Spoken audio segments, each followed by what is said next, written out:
Buonasera a tutti, benvenute e benvenuti al secondo appuntamento dedicato alla scultura. Oggi avremo un relatore d'eccellenza che è Davis Valenti, che ci racconterà delle cose riguardo alla scultura alto medievale a Torcello. Ovviamente a nome degli amici dei musei vi ringrazio per essere qui numerosi. Vi ricordo che l'intervento di oggi si potrà rivedere sul canale YouTube dell'Ateneo. Passo subito la parola alla professoressa Ragazzi che introduce Davis Valenti. Grazie. Grazie molte.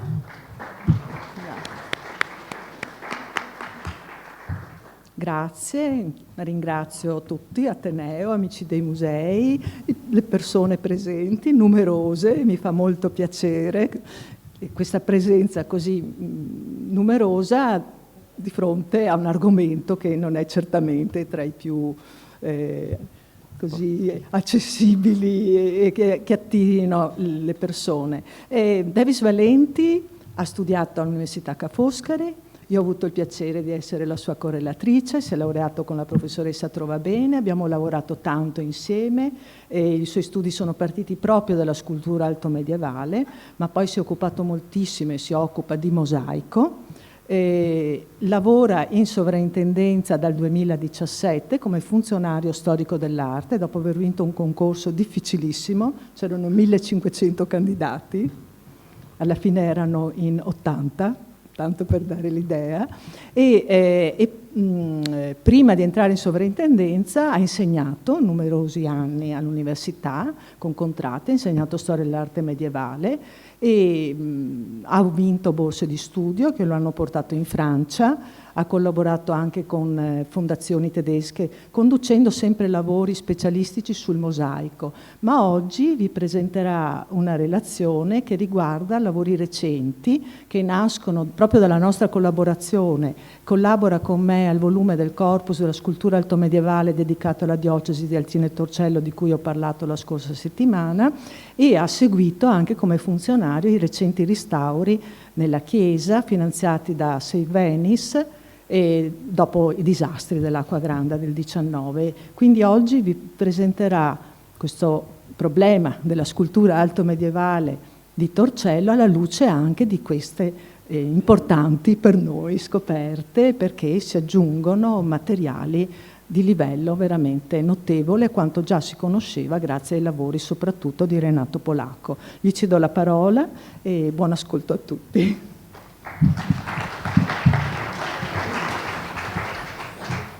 Allora, buonasera a tutti, ringrazio l'Ateneo Veneto per questo invito molto gradito e anche Michela Gazzi e Martina Frank che mi hanno chiesto di partecipare a questo ciclo di lezioni dedicato alla scultura medievale a Venezia e in Laguna. Come diceva prima Michela Gazzi, le ricerche che io oggi vi presento sono il frutto di due attività parallele, quella di parte di questo gruppo che sta lavorando sui corpora di scultura altomedievale delle diocesi di Venezia, un progetto iniziato già da Vladimiro Dorigo, di cui poi Michela ha preso le redini, e oltre a me, in questo gruppo, oltre a me e a Michela, ricordo Giordana Trovabene, Miriam Pilutti Namer,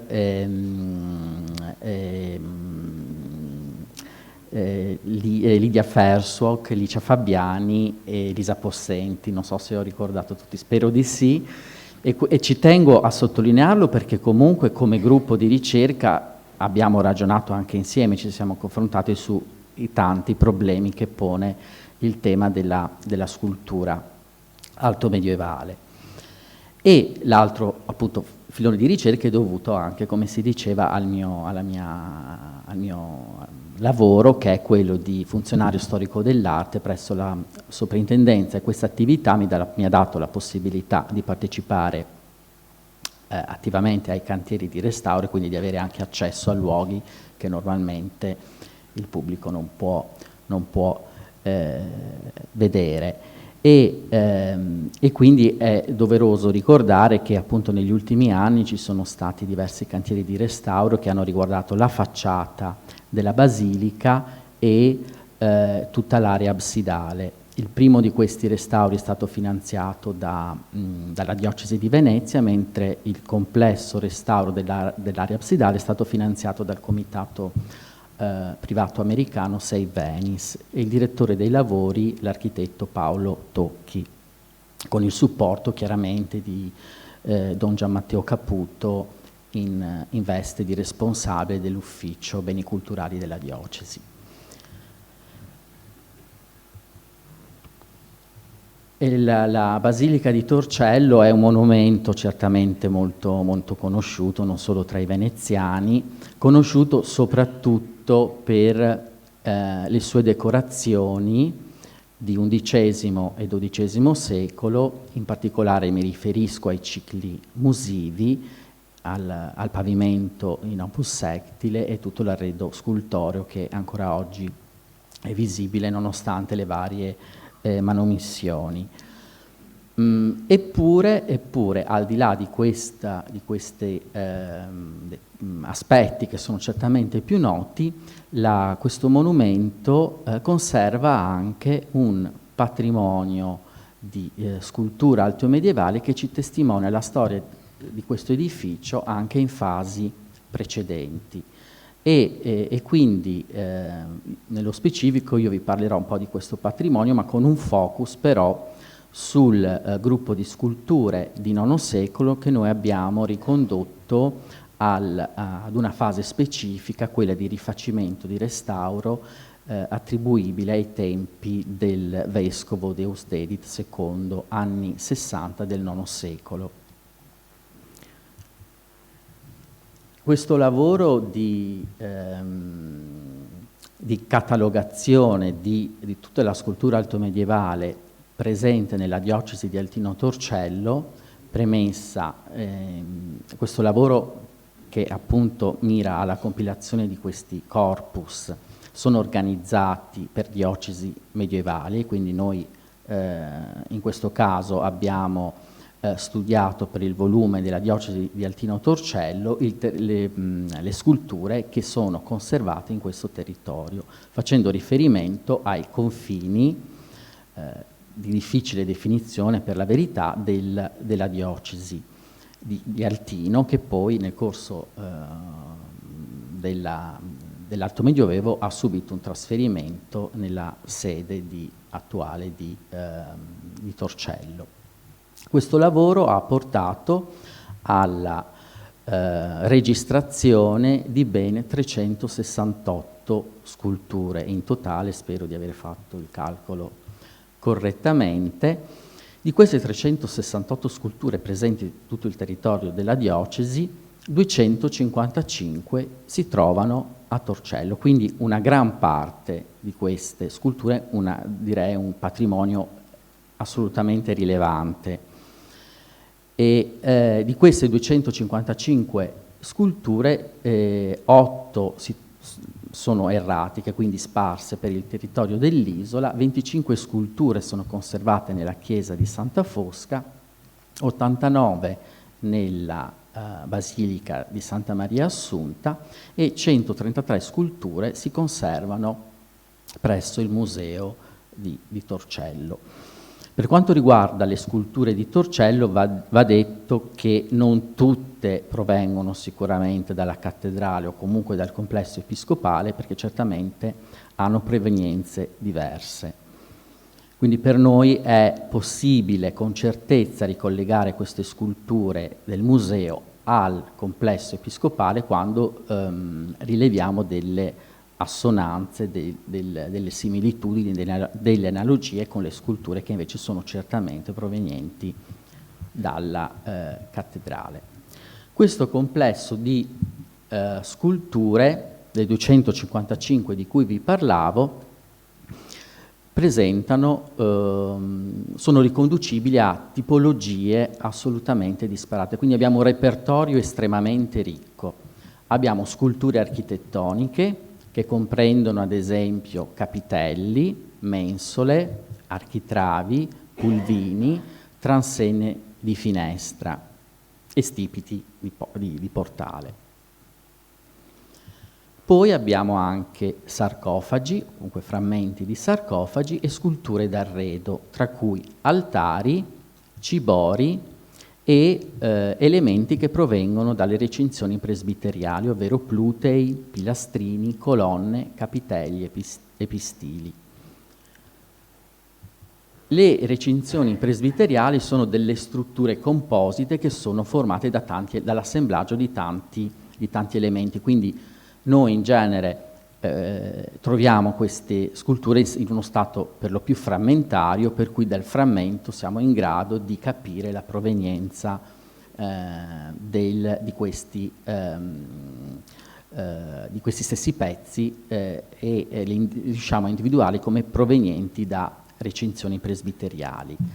Qui vi mostro degli esempi di recinzione, quello alto medievale di San Leone Magno di Capena, che è alto medievale di IX secolo, qua con la struttura classica, con i plutei, i pilastrini, le colonnine e poi un architraveo e pistiglio che corona l'insieme. Recinzione che serve a separare l'area riservata al clero da quella riservata ai laici. Poi abbiamo, qui vi mostro un esempio ben conservato che è invece basso medievale, che però ci restituisce ancora, seppure per epoche più tarde, la struttura della recinzione associata all'ambone, oppure, per rimanere a Torcello, invece la struttura che è presente ancora oggi all'interno della chiesa, che noi datiamo all'XI secolo, che è, per così dire, l'erede di recinzioni presbiteriali più antiche che erano appunto presenti nella cattedrale altomedievale. Oltre a questo repertorio molto diversificato di tipologie scultoree, ecco qui vi mostro un disegno in cui sono riassunti rappresentati i principali elementi dell'arredo liturgico di una chiesa, ovvero la recinzione presbiteriale, il ciborio e l'altare. In questo complesso di 255 sculture abbiamo non solo una tipologie molto diverse per quanto riguarda la loro provenienza, ma abbiamo anche cronologie assolutamente disparate che coprono tutti i secoli dell'Alto Medioevo. Quindi noi abbiamo in questo patrimonio cospicuo sculture di V e VI secolo, di secoli un po' più difficili da definire come il VII e l'VIII secolo, una grande quantità di sculture databili al IX secolo e possiamo probabilmente spingerci anche al X secolo. Questo a testimoniare una vitalità del complesso episcopale che ha avuto nei secoli numerose trasformazioni e aggiornamenti che però più delle volte non siamo in grado di definire e di precisare nel dettaglio. Ora, noi ci siamo trovati con questo patrimonio disparato di sculture molto diverse tra loro, con datazioni diverse, e per noi è nato il problema di doverli in qualche modo ancorare, se possibile, all'architettura, cioè sono sculture che in qualche modo provengono da questo complesso e quindi in qualche modo si pone il problema di capire quali sono le fasi, qual è la storia della Chiesa per cercare di in qualche modo riferire questi frammenti scultorei al contesto di origine. Ovviamente della storia altomedievale della Chiesa sappiamo ben poco perché come spesso accade per queste altezze cronologiche le informazioni storiche sono poche. Siamo però fortunati perché nel 1895 fu scoperta questa iscrizione che ci data precisamente la fondazione della Chiesa ad un anno esatto, preciso, perché in questa iscrizione, insomma, secondo le ricostruzioni che sono state fatte di queste iscrizioni è molto frammentaria. Abbiamo un riferimento all'imperatore Eraclio, all'esarca Isacio, a un magister militum della provincia delle Venezie, Mauricium, e il riferimento anche al vescovo che ha consacrato la chiesa, il vescovo Mauro. E esplicitamente nella descrizione si dice che in quest'anno la chiesa fu fondata nel 639. E quindi abbiamo un dato storico importante. Sorvolo sul fatto che di questa iscrizione sono state date tante interpretazioni, anche ipotizzando che non sia originaria della Chiesa, però insomma credo che l'orientamento recente sia comunque quello di ritenere che questo sia un documento epigrafico da collegare alla fondazione della Chiesa. Fondazione della Chiesa che però probabilmente a quest'epoca, direi, non era ancora la cattedrale, perché la cattedrale era ancora quella originaria nella sede del municipio romano di Altino. Quindi il trasferimento della sede della diocesi è da datare ad una fase probabilmente successiva a quest'anno. Poi, quali altre informazioni abbiamo relative alla storia di questo importante edificio? Altre informazioni ci sono date da Giovanni Diacono, uno storico vissuto tra il X e l'XI secolo, che fa riferimento in maniera abbastanza puntuale a 3 interventi. Quello del vescovo Deusdedit I, e a proposito di questo intervento si dice appunto che il vescovo portò a compimento la chiesa che era dedicata alla Madre di Dio, Dei Genitricis, e che portò a compimento l'edificazione e la fece decorare con marmi, con vari marmi. E quindi un intervento databile tra la fine del VII e l'inizio dell'VIII. Poi abbiamo un altro intervento citato da Giovanni Diacono, che è quello che a noi interessa più da vicino, che è quello attribuibile al vescovo Deusdedit II. Si dice che nell'epoca del suo episcopato una chiesa che risultava già consumata dal tempo, già quasi malandata, ecco, in rovina, fu consolidata dai figli di Marino Patrizio.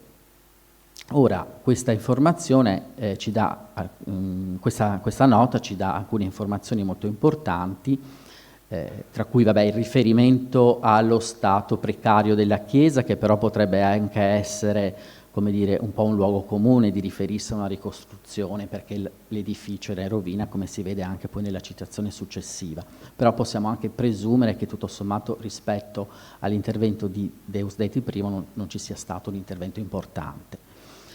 Il finanziamento di privati, e poi il termine consolidata, che è un termine specifico che fa riferimento ad un intervento importante a livello anche architettonico-strutturale. E quindi certamente, se vogliamo tenere buone le parole di Giovanni Diacono, questo intervento fu rilevante.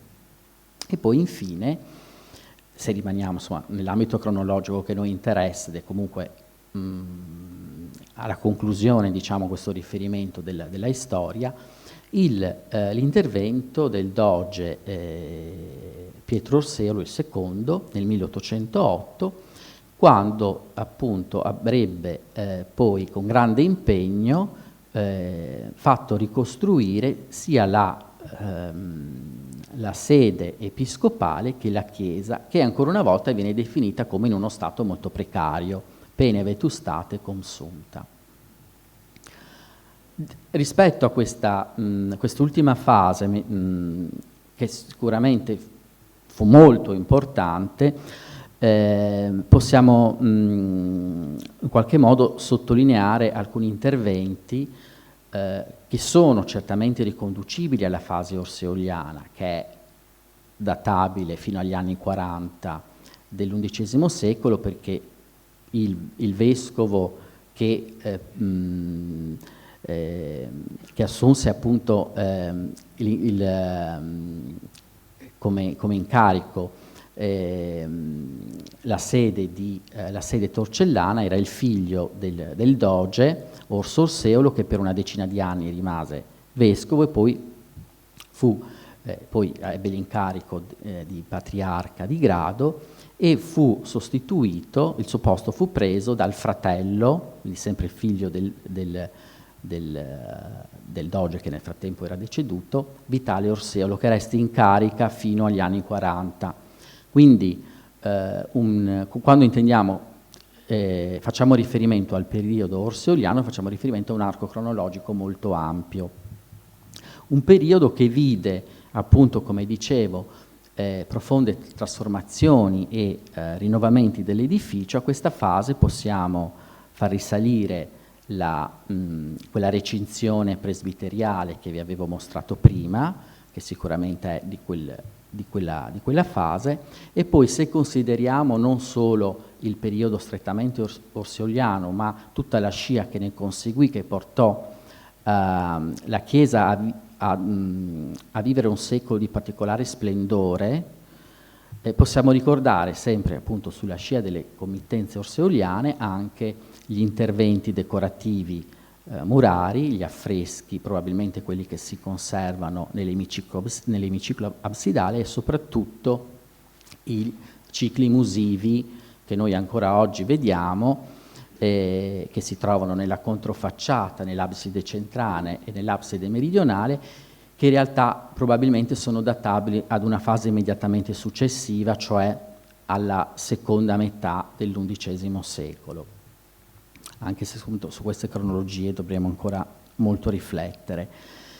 E poi c'è il pavimento quello celebre che vi ho mostrato prima, che anche questo probabilmente, almeno nelle sue prime fasi, è riconducibile a questo secolo particolarmente importante per la storia dell'edificio.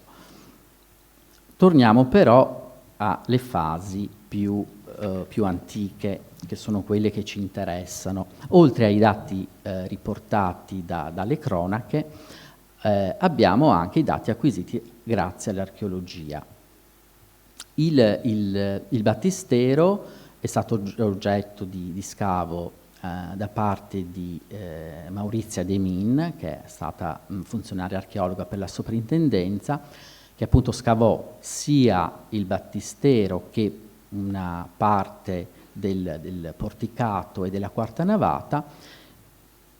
Quello che a noi interessa più da vicino in questo caso è che da questi scavi emerse che la datazione del battistero, che è antistante alla facciata e che oggi ci appare come una rovina, resta solamente l'elevato della parte in aderenza alla facciata, che questo battistero è databile tra la fine del VII secolo e l'inizio dell'VIII, quindi in qualche modo l'archeologia conferma una fase che è effettivamente riconducibile all'intervento del vescovo Deusdedit I, di cui vi parlavo prima.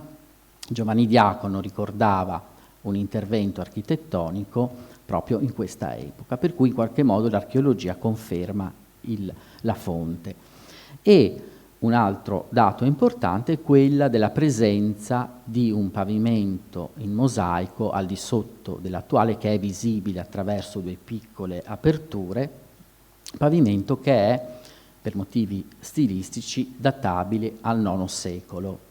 E quindi anche questo elemento ci conferma ulteriormente una seconda fase che potremmo ipotizzare essere quella dei tempi di Deusdedit II di IX secolo. In questa enorme patrimonio di scultura altomedievale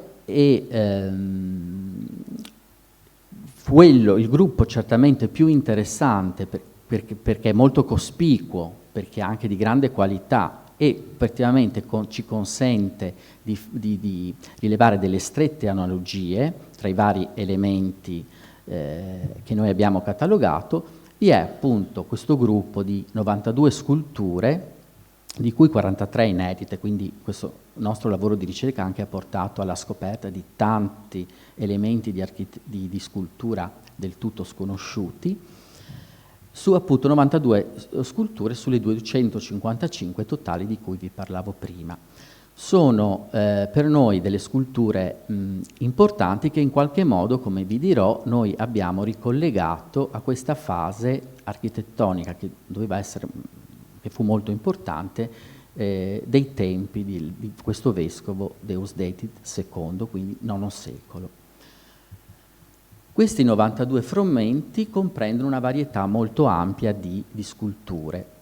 Elementi d'altari, le arcate di arredo liturgico, architravi, capitelli architettonici, capitelli di arredo liturgico, pulvini, cornici architettoniche, cornici di arredo liturgico, frammenti di lastre, mensole, pilastrini e stipiti di portale. E trovano una diversa collocazione, come abbiamo visto poi per anche tutte le altre sculture torcellane, quindi che sono divise tra la basilica, però come vediamo una grossa fetta di questo gruppo è conservato nella Basilica di Santa Maria Assunta, e poi altri sono sparsi tra l'isola, il museo e la chiesa di Santa Fosca. Quali sono le caratteristiche che accomunano tra loro queste sculture che noi abbiamo individuato come parte di un nucleo omogeneo? Il materiale costitutivo, tutte queste sculture sono realizzate in marmo bianco con venature grigie, un marmo molto prezioso, compatto, cristallino.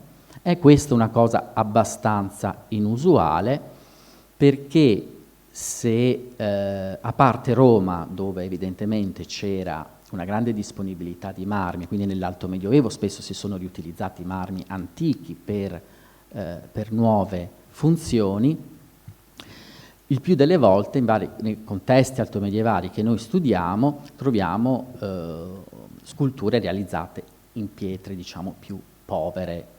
Invece qui abbiamo un insieme tutto realizzato in marmo, quindi dobbiamo pensare ad una fase in cui per qualche motivo c'era una grandissima disponibilità di marmo.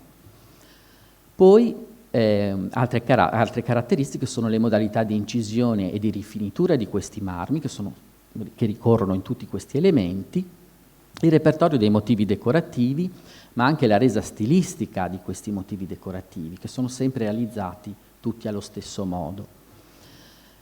L'alta qualità artistica, perché devo dire che mediamente questi pezzi sono veramente di alto livello, spiccano anche rispetto a tutti gli altri proprio per questa caratteristica, che sono di grandissima qualità, e il fatto che alcune di queste sculture si trovano ancora collocate nel loro luogo originario, si trovano ancora all'interno della basilica, non come reimpieghi, ma come presenze che attestano diciamo qualcosa di più antico. Tra questi pezzi che noi abbiamo individuato come pezzi che sono ancora nel loro posto originario, troviamo le due sculture sicuramente più d'impatto, le più grandi, che sono i due stipiti del portale centrale della basilica. Scusate. Si tratta di due stipiti altissimi, perché la loro altezza, allora faccio riferimento a quello più alto, ma è più alto perché attraverso uno scavo è stato possibile risalire alla base dello stipite stesso. Abbiamo un'altezza di 468 centimetri, considerando che entrambi gli stipiti nella parte sommitale, dove vedete una croce, vedete che la croce è tagliata, quindi dobbiamo immaginare che l'altezza totale era superiore ai 468, quindi insomma almeno altri credo 20 centimetri come minimo dobbiamo aggiungere, cioè arriviamo quasi a stipiti di quasi 5 metri. che è un'altezza considerevole. No? E in effetti il motivo per cui questi sono alti è dovuto al fatto che abbiamo scoperto che si tratta di 2 sculture che sono il frutto di un taglio di una colonna. Cioè, perché sono così alte? E sono in monoblocco, cioè non sono pezzi, no? Non sono derivati dall'unione di più pezzi, di più blocchi di pietre, sono in monoblocco perché entrambi gli elementi sono ricavati dal taglio di una colonna che è stata tagliata ai 2 lati, segata al centro, per cui 3 lati, quelli visibili, sono rettilinei, mentre da un intercapedine che oggi non si vede più perché c'è stato il restauro, ma prima del restauro si vedevano delle intercapedini tra la muratura e lo stipite, si vedeva che c'era questo andamento curvilineo, per cui si capiva che appunto che queste sculture derivano da una rilavorazione di una colonna unica, poi divisa a metà, e questo è un elemento che riterrei abbastanza importante, perché ancora una volta ci sottolinea come chi a quel tempo aveva appunto in carico la lavorazione di pezzi per la predisposizione di questi elementi architettonici poteva persino permettersi di, per così dire, sprecare una colonna per ricavare 2 elementi architettonici di questa grande importanza. Si tratta di 2 stipiti che presentano 2 decorazioni completamente diverse. Anzi, anche l'organizzazione della decorazione è diversa, perché nello stipite sinistro abbiamo una decorazione unica che attraversa tutta l'altezza, che percorre tutta l'altezza della scultura, ovvero questo tralcio sinuoso che contiene questi elementi, questi fiori a girandola, che nascono, probabilmente non lo vediamo, da un cantaro sottostante e terminano con la croce. Sull'altro stipite, invece, abbiamo la successione di 4 elementi decorativi che nascono sempre da un cantaro alla base. Abbiamo questi cerchi intrecciati che ospitano foglie di vite e grappoli d'uva, motivo interrotto da una croce, e poi in successione dei cerchi annodati ospitanti fiori, un tralcio con foglie polilobate, un motivo che vede l'intreccio di rombi e di cerchi, fino ad arrivare a questo motivo sinuoso che forma questo elemento decorativo a cuore, e poi la conclusione a croce. Questi 2 elementi estremamente importanti ci hanno consentito anche di effettuare dei confronti tra questo repertorio decorativo e gli altri elementi scultori che noi abbiamo individuato come omogenei. E tra questi elementi che ricorrono vi sono, ad esempio, questi fiori con petali, con l'incisione lungo i bordi e il bottone rialzato con incisione di trapano. Abbiamo queste foglie di vite con questo rilievo riabbassato lungo i bordi, e anche questo motivo del cantaro che ritorna in forme simili, ad esempio anche in questa scultura, e che si trova alla base della scultura dello stipite. Ecco, questa è la base dello stipite destro del portale, da cui nasce appunto il motivo a tralcio. Un altro motivo che ricorre è questo motivo cuoriforme a ricciolo, che troviamo identico anche in altri frammenti scultori. Questo è un frammento di Pluteo, qui in un capitello, che presenta questa decorazione molto esuberante, e anche, secondo me, è un unicum della scultura di IX secolo, e poi lo ritroviamo, anche seppure un po' frammentario, in un pilastrino. Altri elementi che sono ancorati all'architettura sono sempre in facciata, quindi a lato degli stipiti del portale, e sono queste mensole che sono ad altezza diversa ma simmetrica e che sono organizzati a coppie, ma sempre come negli stipiti, con delle varianti continue nell'organizzazione dei motivi. Nella scultura altomedievale raramente troviamo rispettato il principio della simmetria, c'è invece un gusto per la variazione, per l'associazione di elementi diversi. E qui troviamo il motivo degli archetti che ospitano i fiori con la croce centrale, queste due mensole che sono, come già aveva spiegato Michela Gazzi nella lezione scorsa, due capitelli ionici rovesciati. Vedete che questi sono i riccioli che dovrebbero stare in un capitello ionico sulla colonna, e una volta rigirati sono stati riscolpiti con questo motivo ad archetti, con gigli e al centro una croce. E poi queste due mensole con questo tralcio e foglie lanceolate, tra l'altro spezzate, perché io vi ho parlato degli stipiti altomedievali, purtroppo per noi che studiamo la scultura altomedievale, ma insomma l'architrave di questo portale non è in fase, è un architrave probabilmente di XII secolo, quindi non ve l'ho mostrato perché non appartiene a questo insieme di sculture. E le modifiche apportate al portale, probabilmente appunto dicevo nel XII secolo, hanno anche comportato il taglio delle mensole che si trovano oggi proprio ai lati del portale.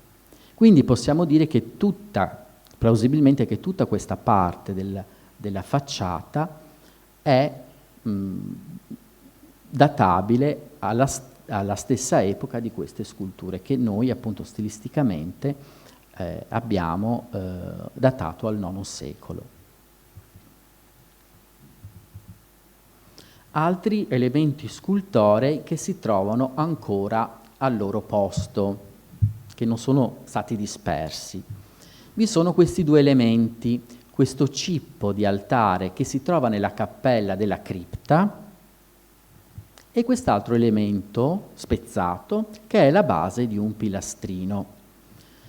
Irina Andrescu, in un suo studio del 2001, aveva rilevato l'assonanza tra questo elemento, che poi vi mostrerò più nel dettaglio del pilastrino, con altri elementi scultori che si trovano nella cosiddetta quarta navata, che sono stati assemblati in un pastiche probabilmente ottocentesco, e sia per l'assonanza stilistica sia per le dimensioni, Irina Andrescu ha ipotizzato, e credo che la sua teoria, insomma, la sua ipotesi sia assolutamente da accettare in toto, che questi elementi facevano parte di una recinzione presbiteriale che era collocata proprio in questa cappella della cripta. Qui vedete la ricostruzione con i pezzi che qui trovate assemblati in questo strano modo, e questa ricostruzione direi che è assolutamente accettabile. Qui vedete il frammento di pilastrino superstite che nel momento della demolizione probabilmente è rimasto lì per qualche motivo, insomma, e in questa foto invece vedete che c'è la traccia di questa piccola recinzione presbiteriale, di un pilastrino, il piccolo pluteo, un altro pilastrino, qui l'ingresso di accesso alla cappella, e qui la stessa cosa, il pilastrino, il piccolo pluteo e il pilastrino finale, impostati tra l'altro su un pavimento rivestito di lastre di marmo. Questi sono i frammenti che Irina Andrescu ha ricollegato a questa piccola recinzione presbiteriale della cappella. Sono tra loro stilisticamente coerenti. Veniamo invece all'altro elemento della cappella, questo strano cippo che fino a non molti mesi fa era inglobato in questa muratura, una muratura anch'essa probabilmente ottocentesca, quindi chiuso, inglobato in questa muratura per la creazione di un altare più ampio, perché appunto la chiusura di questo elemento e la sovrapposizione di una lastra probabilmente rispondeva alla necessità di avere un altare più ampio addossato alla piccola abside della cripta. Per motivi conservativi noi abbiamo deciso di rimuovere questo muro che non era assolutamente coerente con la situazione originaria della cappella, e questo è il risultato che abbiamo ottenuto, che a noi che ci ha sorpreso, perché rimuovendo il muro abbiamo scoperto che questo elemento, che era l'altare altomedievale originario, era ancora ben conservato e aveva una conformazione molto interessante. Vi mostro i lati. Allora, questo è il lato che era visibile con questa croce, questa nicchia in basso che probabilmente serviva ad ospitare una lampada votiva, e poi abbiamo scoperto che anche gli altri due lati presentavano una croce. Questa decorazione, questa conformazione, questa cornice che corre attorno alla specchiatura della croce, però non ci è sembrata fin da subito come un qualcosa riconducibile all'epoca altomedievale. Qui vi mostro il retro, perché in effetti si tratta di un cippo romano, forse di Altino, cioè la sede della diocesi originaria, rilavorato.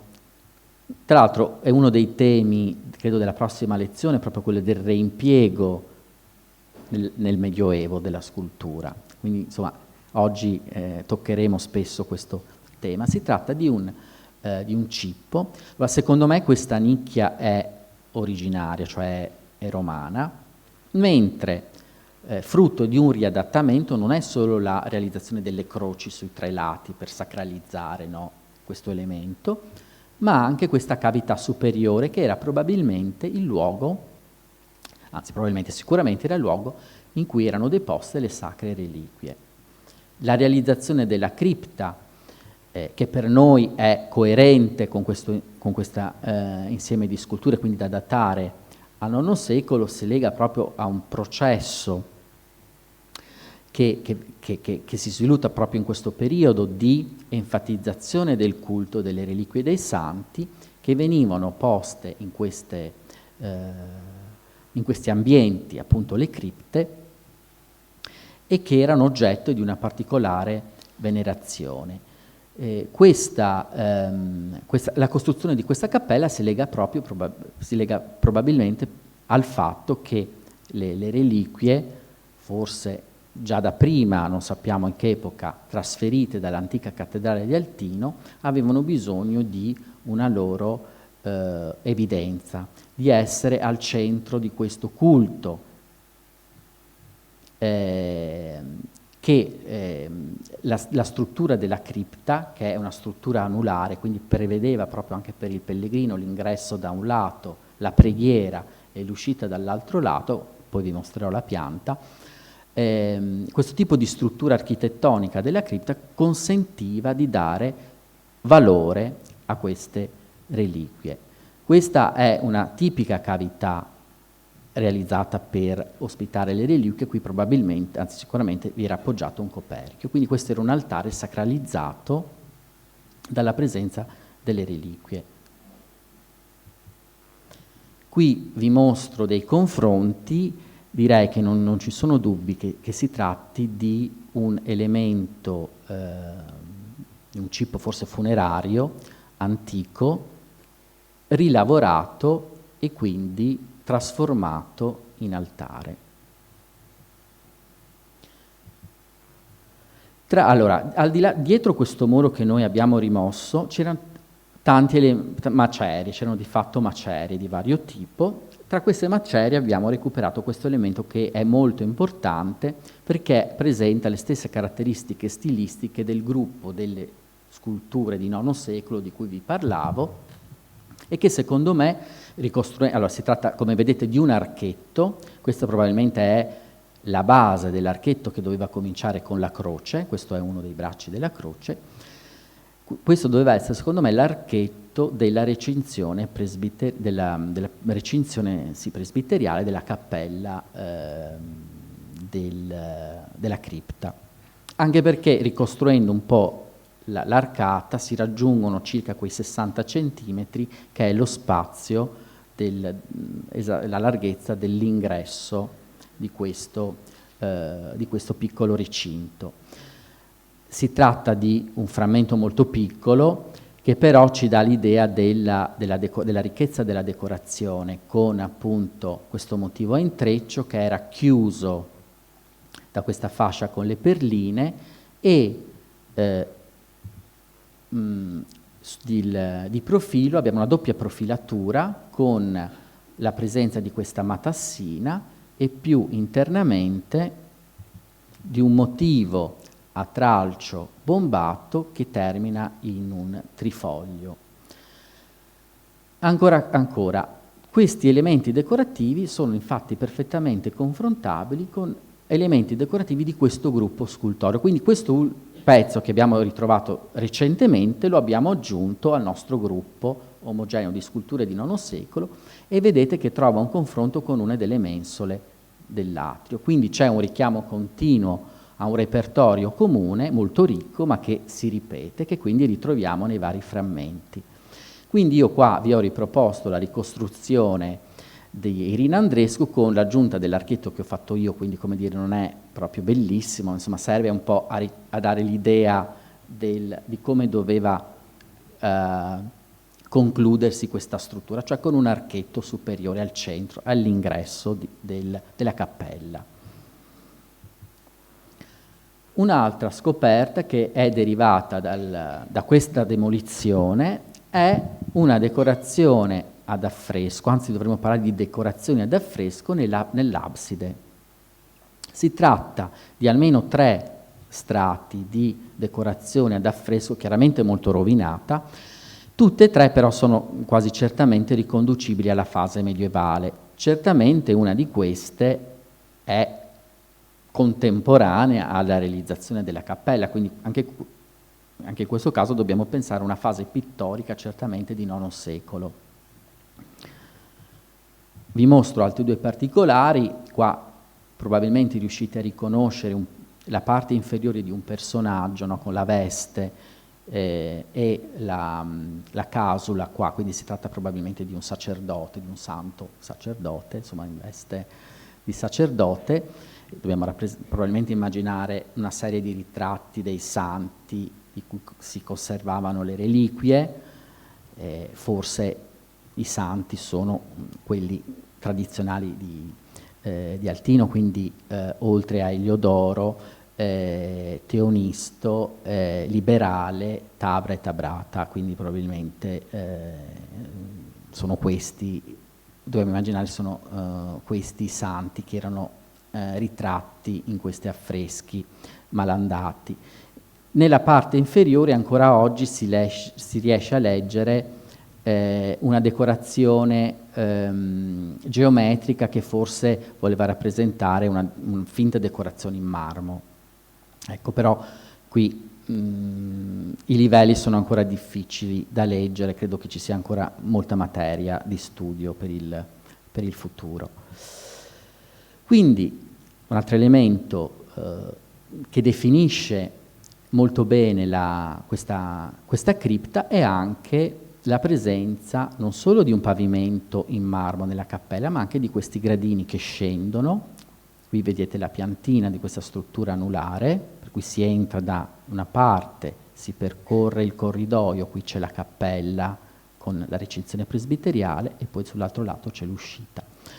Questi gradini in marmo probabilmente sono almeno una buona parte riconducibili a questa fase di IX secolo, quindi dobbiamo immaginarci un ambiente molto ricco, con questa pavimentazione in marmo, la presenza di questa piccola recinzione, anch'essa in marmo, l'altare, e poi questa decorazione ad affresco.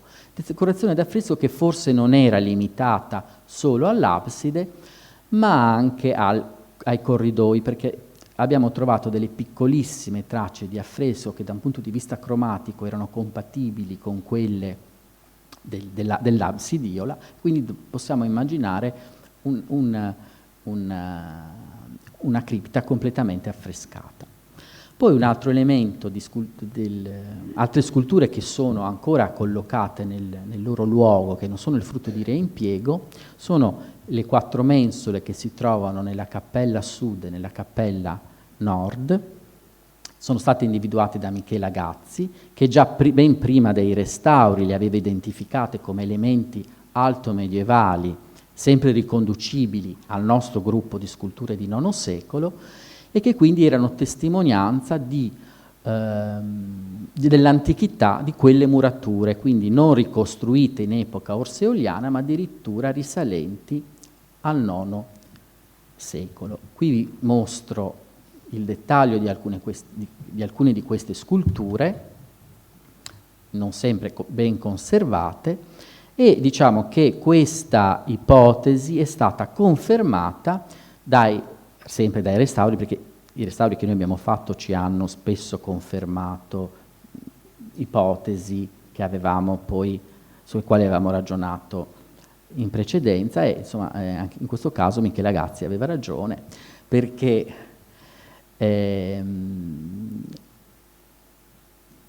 quando appunto abbiamo fatto il restauro di quest'area absidale abbiamo avuto l'opportunità di entrare dal tetto in questo vano che si trova al di sopra di questa volta. Questa volta che io vi ho colorato di rosso è la volta che è successiva, che si imposta su muri più antichi, che è la volta realizzata per accogliere il mosaico questo dell'agnello mistico, che è il mosaico di XI secolo, che riprende il mosaico del presbiterio di San Vitale a Ravenna. Quindi questa volta fu realizzata appositamente per consentire questa decorazione del mosaico, ma appunto si tratta di una volta successiva che si inserisce in un contesto più antico. Infatti questi muri che voi vedete qua in verticale, che sono di fatto la prosecuzione di quelli dove si trovano le mensole che io vi ho evidenziato, hanno dimostrato di essere anch'essi contemporanei fino alla loro altezza alle sculture che noi abbiamo datato al IX secolo. Infatti, sui lati di questo piccolo vano al di sopra della volta sono stati ritrovati questi affreschi che sono certamente databili all'Alto Medioevo. Diciamo plausibilmente al IX secolo, ma certamente sono antecedenti alla fase orseoliana di XI secolo. Sono anche discretamente conservati per essere affreschi così antichi, e a questo punto sono forse gli affreschi più antichi della laguna di Venezia. Questa è probabilmente una scena, io immagino, dell'Annunciazione con la Vergine e la presenza qua dell'ancella. Qui abbiamo una struttura il tetto di una struttura architettonica, che è probabilmente la casa della Vergine che sta appunto ricevendo l'annuncio. Mentre sulla parete opposta abbiamo questo affresco in cui c'è un personaggio sempre davanti una struttura architettonica. Qui abbiamo l'iscrizione San Martino, per cui sappiamo anche che probabilmente qui c'era un ciclo che raccontava le storie di San Martino. Quindi lo studio della scultura ci ha consentito, ci ha dato degli elementi anche per fare delle valutazioni sulla storia architettonica, e i restauri ci hanno confermato che di fatto queste murature, per tutta la loro altezza, sono altomedievali, quindi sono più antiche della fase cosiddetta orseoliana di XI secolo. Questi affreschi sono sopravvissuti perché nel momento in cui hanno realizzato questa volta, diciamo, le decorazioni che stavano al di sopra non interessavano di più, mentre sono andate perdute le decorazioni che stavano al di sotto, perché poi hanno avuto una decorazione diversa. Come le mensole delle due absidi laterali, abbiamo nella stessa fase anche le mensole che si trovano alla base delle volte del portico che collega la facciata, questa è la facciata della chiesa, con il battistero. Queste strutture sono contemporanee e coerenti con la facciata, quindi sono databili al IX secolo, e a confermare questa cosa ci sono anche queste mensole, mentre non sono coerenti con il battistero, che abbiamo detto essere più antico, quindi fine VII, inizio VIII. Quindi possiamo dire, riassumendo, che in base a queste considerazioni, almeno fino a una certa altezza che ancora dobbiamo capire, però sicuramente la facciata, il loggiato che sta davanti e l'area absidale con la cripta sono databili al IX secolo, e quindi già nel IX secolo, almeno dal IX secolo, erano già fissate le dimensioni della basilica. Quindi l'intervento di XI secolo di fatto rispetta queste dimensioni, pur appunto apportando certamente delle modifiche. Oltre a questi elementi scultorei che sono nella struttura, quindi sono, per così dire, più facilmente individuabili, poi ci sono tutti gli altri elementi frammentari erratici che abbiamo trovato tra la cattedrale, il museo, oppure dispersi sull'isola, e che sono in gran parte riconducibili agli arredi liturgici di IX secolo della Chiesa.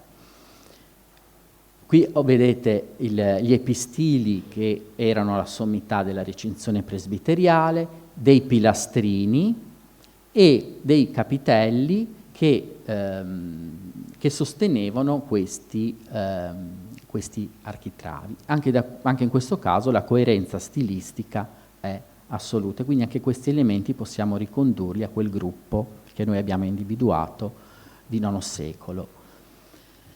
Tra questi elementi dispersi o con diverse collocazioni abbiamo riconosciuto 3 plutei, quindi elementi, lastre che facevano parte della recinzione presbiteriale di maggiori dimensioni, che presentano una decorazione che è anche facilmente ricostruibile e che quindi c'è stata da guida poi anche per fare ipotesi sulla conformazione di questa recinzione presbiteriale. Oltre a questi frammenti di più grandi dimensioni, poi ce ne sono tanti altri, molto più frammentari, che è molto più difficile da interpretare, ma che noi abbiamo sempre collegato allo stesso gruppo perché presenta delle analogie con le altre sculture, quindi insomma l'appartenenza al medesimo contesto secondo noi è indubbia. Questi 8 plutei di maggiori dimensioni presentano una decorazione molto variegata, magari con la ripetizione degli stessi motivi decorativi, ma declinati in modo diverso.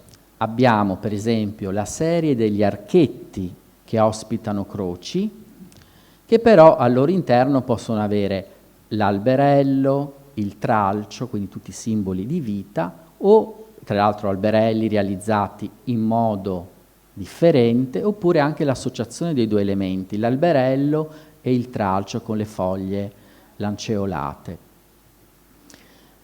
Oppure l'altra tipologia è quella delle figure geometriche costituite dal nastro carolingio, figure geometriche che possono essere rettangoli o cerchi, oppure queste figure cerchi e quadrati concentrici intrecciati tra loro. Questo è un repertorio molto frequente in tutta la scultura altomedievale, non si tratta di motivi diversi dal solito, certamente qua colpisce la varietà di declinazioni di questi motivi.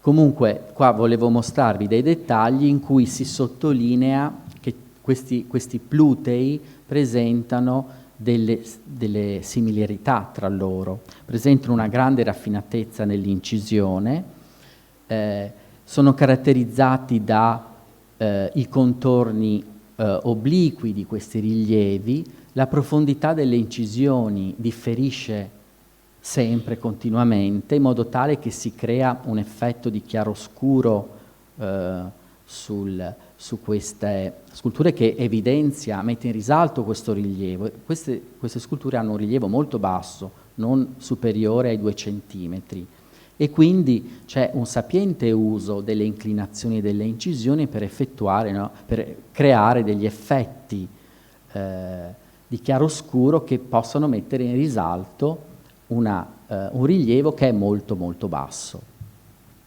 E poi c'è questo uso del trapano superficiale, c'è una definizione dove si conserva, perché purtroppo molte di queste sculture sono deteriorate, dove si conserva si può apprezzare questa grande capacità di lavorazione anche superficiale, preziosa del marmo.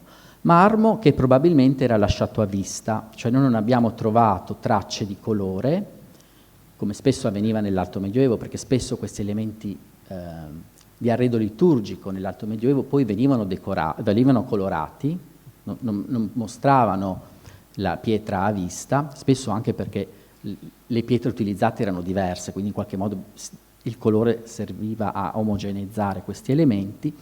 In questo caso noi non abbiamo trovato tracce di colore, per cui ipotizziamo che il marmo fosse lasciato a vista proprio per fare apprezzare la preziosità del materiale. E qui vi mostro in sezione il nastro, che è uno degli elementi più importanti della decorazione della scultura altomedievale, che presenta queste incisioni inclinate di questi nastri, che è una peculiarità di queste sculture di questo gruppo di IX secolo di Torcello, che ritroviamo anche in altri esempi. Qui vi mostro confronti con varie località del centro e del nord Italia, per dimostrarvi appunto che il repertorio è comune, ma la precisione del dettaglio è pressoché unica, cioè nei confronti che vi mostro credo si possa vedere, cioè l'esito è sempre un po' più grossolano, questo a sottolineare la qualità di questo gruppo di sculture.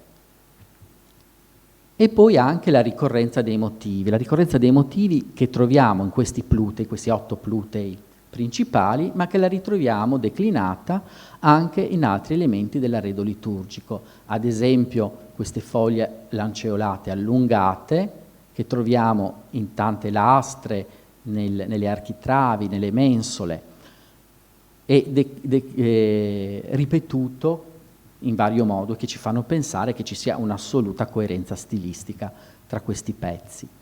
Oppure il motivo a perlinatura, o per meglio dire a diamante, che è questo motivo, per esempio molto raro, che si trova a contorno delle sculture e che presenta queste perline appuntite. E questo è un motivo molto più raro, perché in genere si trovano le perline piatte, qui invece hanno questa lavorazione molto sofisticata. Quindi coerenza di tutti questi elementi. Qui vi mostro gli elementi perché provenivano dalla recinzione della cripta, dalla piccola pergola della cripta, che quindi ha testimonianza che la realizzazione della cripta è probabilmente contemporanea anche alla realizzazione dell'arredo liturgico della chiesa. Ancora altri confronti, qui abbiamo i 2 esempi di Torcello con le ricostruzioni dei motivi decorativi, alcuni confronti che sono molto stringenti con 2 lastre del Museo Archeologico di Venezia, di cui però purtroppo non conosciamo la provenienza, e poi anche sculture di ambito nord italiano o nord adriatico.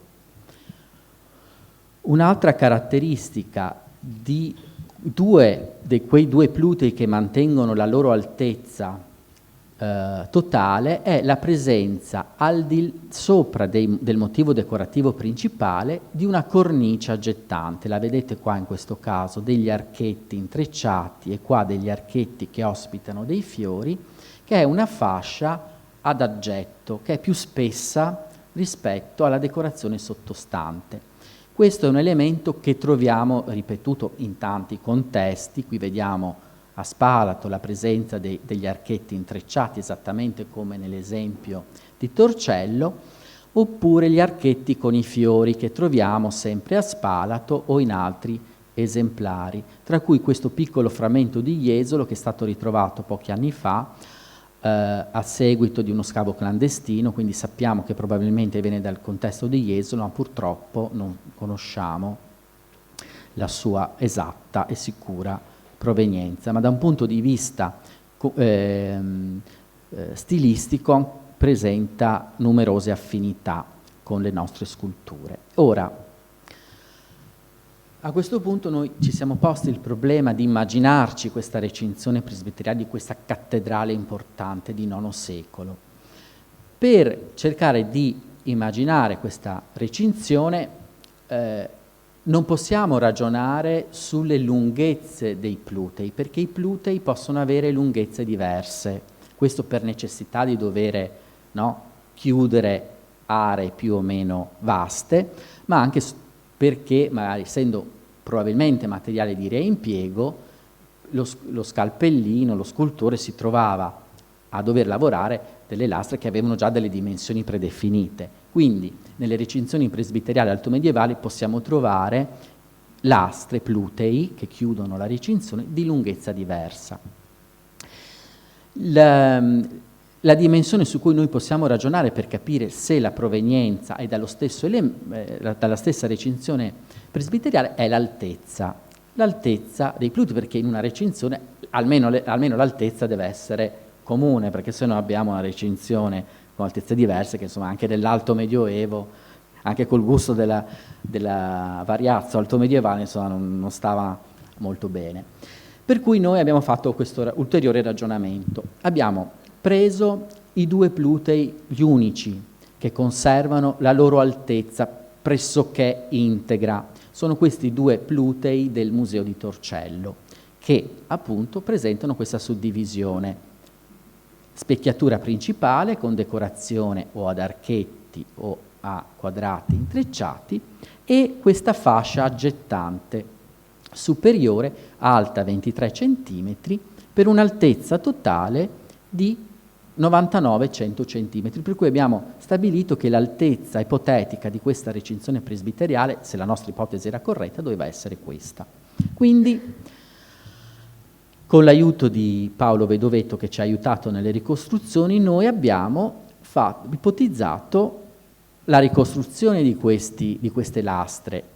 Non è difficile perché si tratta di decorazioni che nel momento in cui abbiamo un modulo riusciamo a ricomporre. E quindi noi abbiamo di questi plutei che ci rimanevano di dimensioni considerevoli, abbiamo fatto la ricostruzione e poi abbiamo aggiunto in via ipotetica una fascia di 23 centimetri che corrispondeva a questo elemento aggettante. Sommando queste altezze ci risultava che l'altezza fosse assolutamente coerente, cioè raggiungevamo i 99-100 centimetri dei due plutei originali e quindi in questa immagine vi propongo una ricostruzione ideale. Certo non conosciamo la successione delle lastre e probabilmente non erano neanche solo queste, però una ricostruzione ideale di come poteva essere la recinzione presbiteriale, quindi quella principale, della cattedrale altomedievale di Torcello, con tutti questa successione di plutei, tutti della stessa altezza, appunto circa 99-100 centimetri. Lo spessore è più o meno uguale per tutte queste lastre, attorno agli 8-10 centimetri. Conferma di questa nostra ipotesi che avevamo fatto già prima dei restauri ci è venuta ancora una volta dai restauri. Qui vediamo l'altare barocco della Cappella Sud, che durante i restauri, quelli di cui vi parlavo prima, è stato smontato per procedere al suo consolidamento, alla desalinizzazione dei vari elementi, e rimuovendo questi due elementi laterali, vedete qua, e rigirandoli abbiamo trovato questo.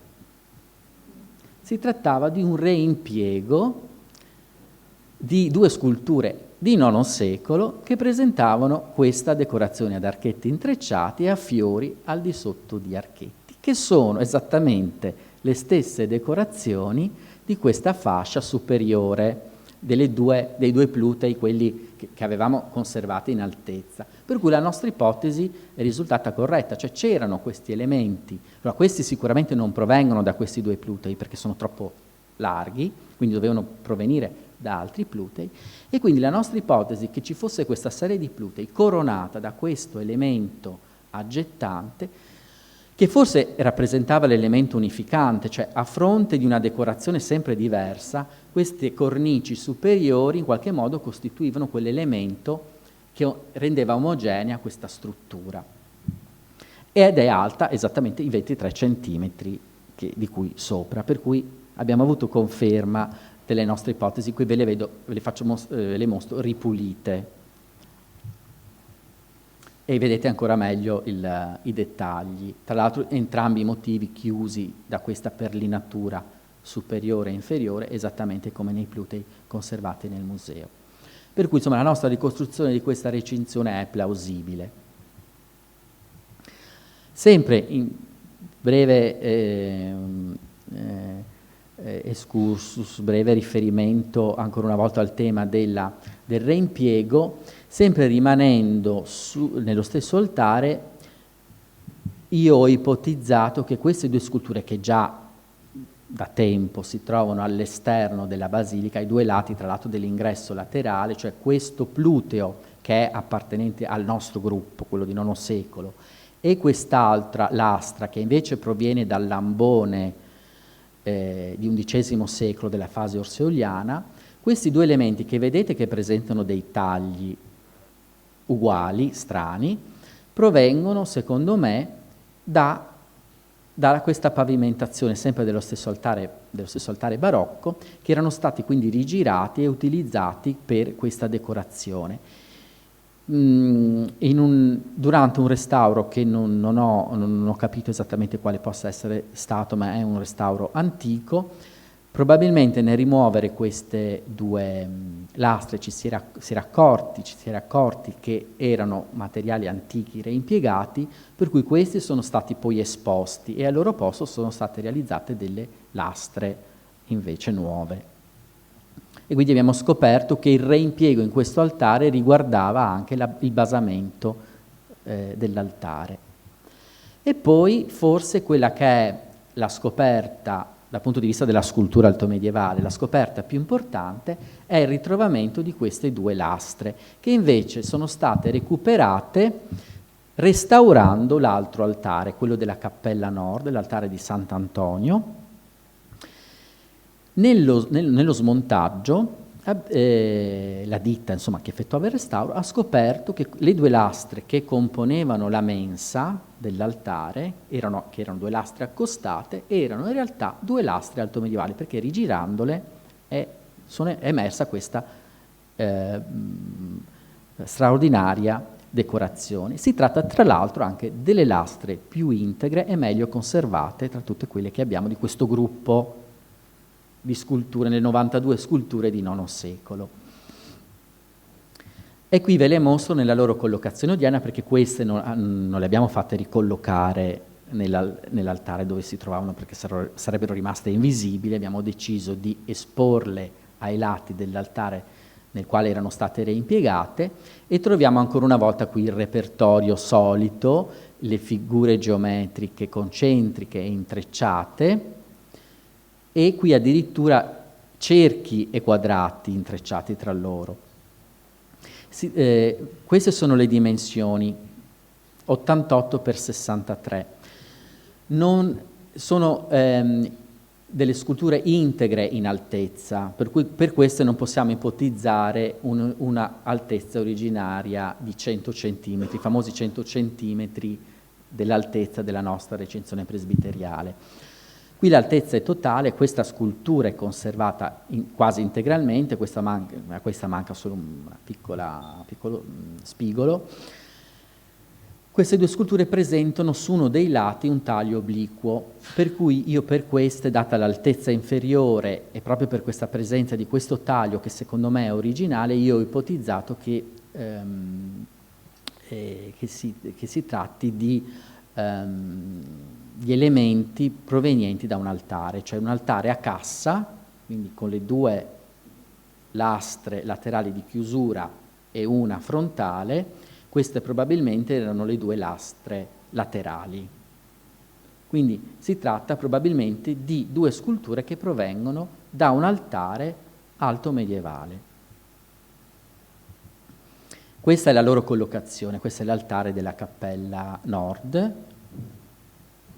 Questa è la mensa che è stata sostituita con una lastra nuova, ma qui insomma, in questa posizione le due lastre erano accostate e rigirate.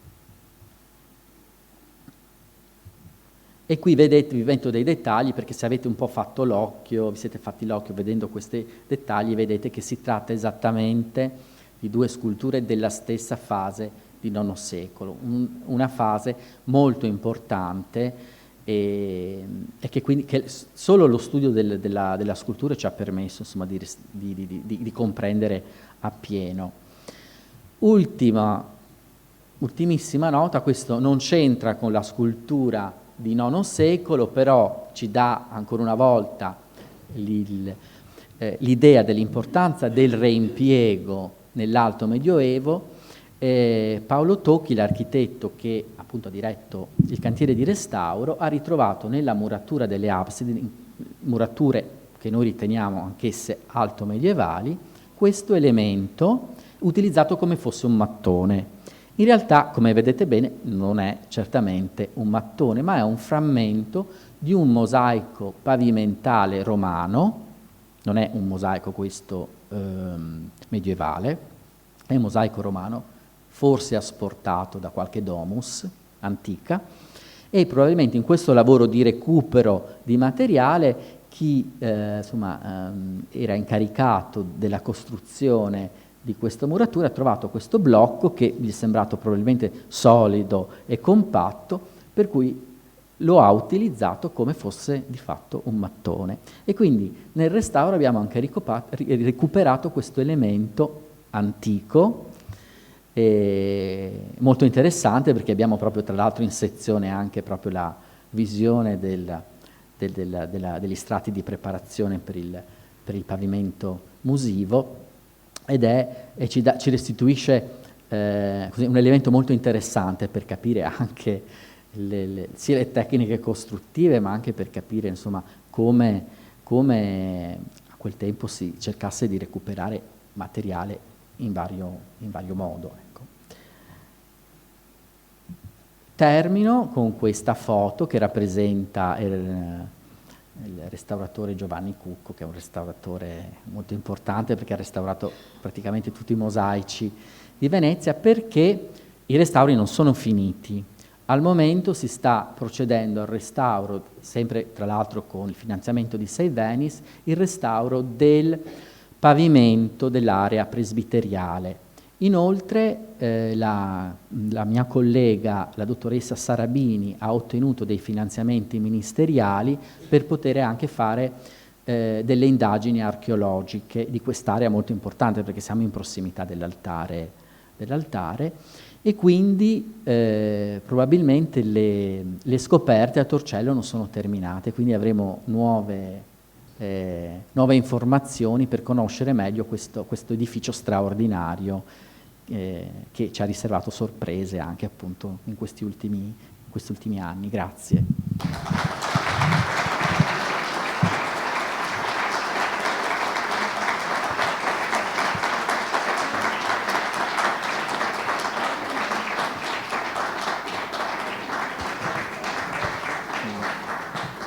Bene, se c'è qualche domanda o se qualcuno vuole fare delle domande siamo ovviamente a disposizione.